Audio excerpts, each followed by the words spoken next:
ಸಿದ್ದರಾಮಯ್ಯ ಅವರಿಗೆ ನಿವೇಶನ ಹಂಚಿಕೆಗೆ ಹಲವಾರು ವರ್ಷಗಳೇ ಹಿಡಿದಿವೆ.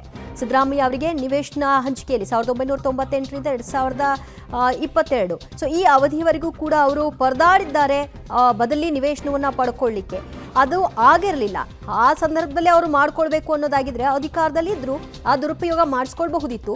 ಯಾಕೆ ಇದನ್ನು ಹೇಳ್ತಾ ಇದ್ದೀವಿ ಅಂದರೆ ರಾಜ್ಯಪಾಲರು ಶರವೇಗದಲ್ಲಿ ಈ ನೋಟಿಸ್ ಅನ್ನ ಕೊಡುವಂತಹ ಪ್ರಕ್ರಿಯೆ ಏನು ಮಾಡಿದ್ರು, ಆ ಶರವೇಗ ಅವರ ನಿವೇಶನ ಹಂಚಿಕೆಯಲ್ಲಿ ಕಾಣಿಸ್ತಾ ಇಲ್ಲ ಅನ್ನೋದಕ್ಕೆ ಈ ಗ್ಯಾಪ್ನ ತೋರಿಸ್ತಾ ಇದ್ದೀವಿ ಅಂತ ಸಿಂಘ್ವಿ ಅವರು ತಮ್ಮ ವಾದವನ್ನ ಮುಂದುವರಿಸಿದ್ದಾರೆ. ಸಿದ್ದರಾಮಯ್ಯ ಅವರಿಗೆ ನಿವೇಶನ ಹಂಚಿಕೆಯ ಪ್ರಕರಣವು ಹಲವಾರು ವರ್ಷಗಳೇ ಹಿಡಿತು. ಆದರೆ ರಾಜ್ಯಪಾಲರು ಪ್ರಾಸಿಕ್ಯೂಷನ್ಗೆ ಕೊಡೋದಕ್ಕೆ ಯಾವುದೇ ಒಂದು ಸಮಸ್ಯೆಯೂ ಆಗಲಿಲ್ಲ. ಕ್ವಿಕ್ಕಾಗಿ ಕೊಟ್ಬಿಟ್ರು, ಅತಿ ವೇಗವಾಗಿ ಅವರು ನಿರ್ಧಾರವನ್ನು ತೆಗೆದುಕೊಂಡ್ರು. ಯಾವಾಗ ಆರೋಪ ಕೇಳಿ ಬಂದಿದೆ ಸರ್ಕಾರ ಸುಮ್ಮನೆ ಕೂರಲಿಲ್ಲ. ಸರ್ಕಾರದ ಮೇಲೆ, ಮುಖ್ಯಮಂತ್ರಿಗಳ ಮೇಲೆ ಈ ಆರೋಪ ಕೇಳಿ ಬಂದ ನಂತರದಲ್ಲಿ ಸರ್ಕಾರ ಒಂದು ಕ್ವಿಕ್ ಡಿಸಿಷನ್ ತೆಗೆದುಕೊಳ್ತು. ನಿವೃತ್ತ ನ್ಯಾಯಾಧೀಶರ ನೇತೃತ್ವದಲ್ಲಿ ತನಿಖೆ ಮಾಡಬೇಕು ಅಂತ ಒಂದು ಆಯೋಗವನ್ನು ರಚಿಸಿತು.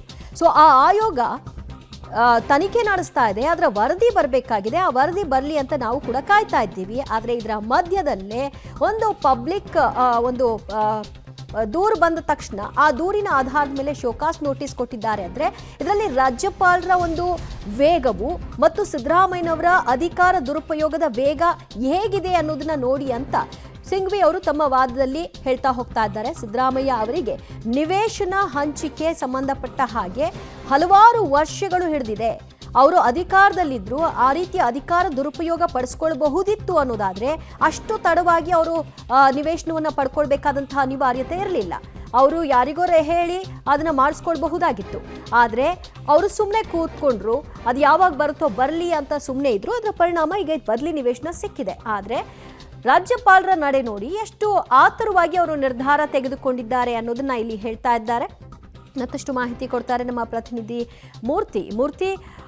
ಆದರೆ ರಾಜ್ಯಪಾಲರು ಇದರಲ್ಲಿ ಒಂದು ಒತ್ತಡಕ್ಕೆ ಮಣಿದಿದ್ದಾರೆ. ಆ ಕಾರಣಕ್ಕೆ ಅವರು ಇಷ್ಟು ಬೇಗ ಈ ಒಂದು ಡಿಸಿಷನ್ಗೆ ಬಂದರು, ನೋಟಿಸ್ ಕೊಡೋ ಡಿಸಿಷನ್ಗೆ ಅನ್ನೋದನ್ನ ಪದೇ ಪದೇ ಹೇಳ್ತಾ ಇದ್ದಾರೆ. 19 ಕೇಸ್ಗಳಿದೆ ರಾಜ್ಯಪಾಲರ ಬಳಿ. ಅದು ಯಾವುದಕ್ಕೂ ಕೂಡ ಅವರು ಪ್ರಾಸಿಕ್ಯೂಷನ್ ಕೊಡಲಿಲ್ಲ, ಸಿದ್ದರಾಮಯ್ಯನವ್ರಿಗೆ ಕೊಟ್ಟರು ಅಂತ ಅಲ್ಲೊಂದು ವಿಷಯವನ್ನ ಎತ್ತಿದ್ರು. ಮತ್ತೆ ಈಗ ಅಷ್ಟು ಸುದೀರ್ಘ ಅವಧಿಯ ಅಧಿಕಾರದಲ್ಲಿದ್ದರೂ ಕೂಡ ಸಿದ್ದರಾಮಯ್ಯನವರು ದುರುಪಯೋಗ ಪಡಿಸ್ಕೊಳ್ಳಿಲ್ಲ ಅಧಿಕಾರವನ್ನ. ಆದರೆ ರಾಜ್ಯಪಾಲರು ದುರುಪಯೋಗ ಪಡಿಸ್ಕೊಂಡಿದ್ದಾರೆ ಅನ್ನೋ ಅರ್ಥದಲ್ಲಿ ಈ ವಾದವನ್ನು ಇಡ್ತಿದ್ದ ಹಾಗೆ ಕಾಣಿಸ್ತಾ ಇದೆ.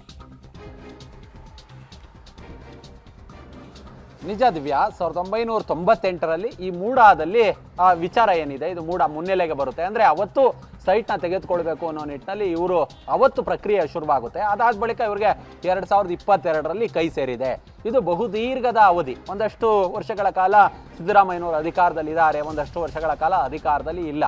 ಆದರೆ ಇಲ್ಲಿ ರಾಜ್ಯಪಾಲರು ಏನೊಂದು ಪ್ರಾಸಿಕ್ಯೂಷನ್ಗೆ ಕೊಡ್ತಕ್ಕಂತಹ ಅವಧಿ ಏನಿದೆ ಅದು ಶರವೇಗದಿಂದ ಕೂಡಿದೆ.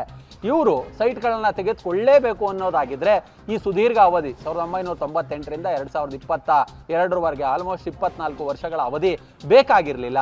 ಹೀಗಾಗಿ ಇವರು ಎಲ್ಲೂ ಕೂಡ ಅಧಿಕಾರ ದುರುಪಯೋಗವನ್ನ ಮಾಡ್ಕೊಂಡಿಲ್ಲ. ಅಧಿಕಾರ ದುರುಪಯೋಗ ಮಾಡ್ಕೊಂಡಿದ್ದೇ ಆದಲ್ಲಿ ಈಗ ಶರವೇಗದಲ್ಲಿ ಯಾವ ರೀತಿ ಅಭಿಯೋಜನೆಗೆ ಗವರ್ನರ್ ಅನುಮತಿಯನ್ನು ಕೊಟ್ಟರೋ ಹಾಗೆ ಸಿಎಂ ಕೂಡ ತೆಗೆದುಕೊಳ್ಬೋದಿತ್ತು. ಅಂತ ಕೆಲಸವನ್ನ ಸಿದ್ದರಾಮಯ್ಯ ಅವರು ಮಾಡಿಲ್ಲ.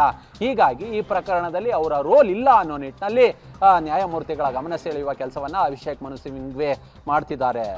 ದಿವ್ಯಾ, ಓಕೆ ಮೂರ್ತಿ, ಸಂಪರ್ಕದಲ್ಲಿರಿ. ಇನ್ನಷ್ಟು ಡೀಟೇಲ್ಸ್ ನಿಮ್ಮಿಂದ ಆಮೇಲೆ ಪಡ್ಕೊಳ್ಳೋಣ.